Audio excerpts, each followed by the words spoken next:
parce que me priver pendant un an, 12 mois, 12 jours de liberté, c'est terrible. Il y a un qui est à la sortie de prison qui est mort de VIH.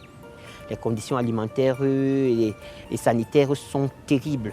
Ça l'a entraîné vers la mort. Le jour de notre libération, je le tenais à mon dos. On est parti de la prison. J'ai fait 3 jours à l'hôpital avec lui parce qu'il faisait tout sur place et c'est moi qui m'occupais de lui.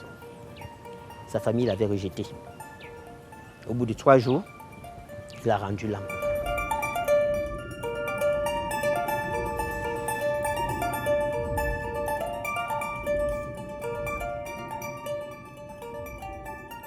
Quand les Européens demandent que les droits des personnes soient respectés en rapport avec leur orientation sexuelle, on pense ça comme une nouvelle forme de colonisation. Alors c'est pourquoi j'avais eu l'honneur de participer à une conférence de presse à la STV avec Maître Alice Nkom. Alors la première question qui a été posée, c'était est-ce que l'homosexualité est une importation occidentale ?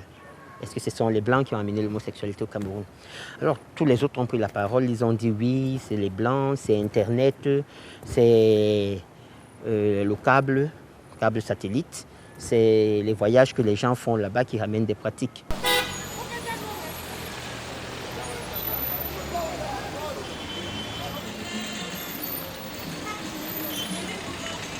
La plupart des gens qu'on arrête, c'est parce qu'un voisin a dit que c'est un homosexuel. Parce que quelqu'un qui l'a volé, il est allé l'accuser, a dit qu'il est homosexuel.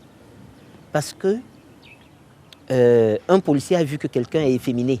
Parfois, on trouve quelqu'un avec des gels intimes dans la poche. On dit qu'il est homosexuel. Parce que parfois, quand on soupçonne que tu es homosexuel, il suffit de te voir entrer, de voir un autre homme entrer chez toi. On appelle la police, on dit il est entré avec un homme chez lui.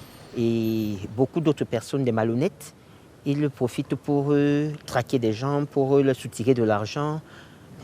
Donc ça fait que beaucoup de gens préfèrent se taire, se donner la mort.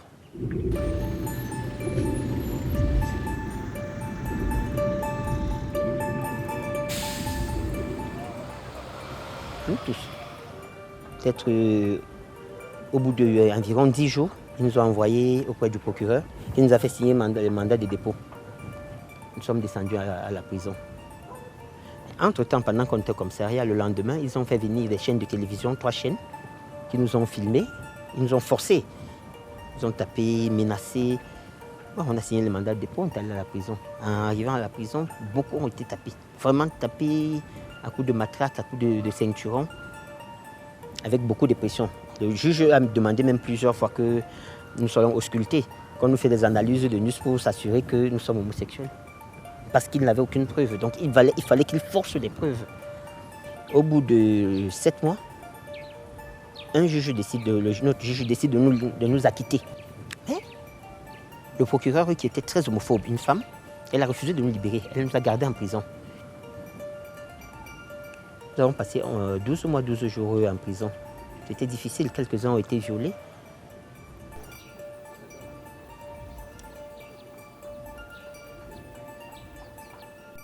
J'aurais pu demander l'asile politique et partir.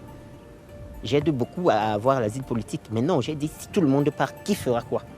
Personne ne restera là pour travailler. Non, il faut que je reste là. Il faut que j'aide les autres.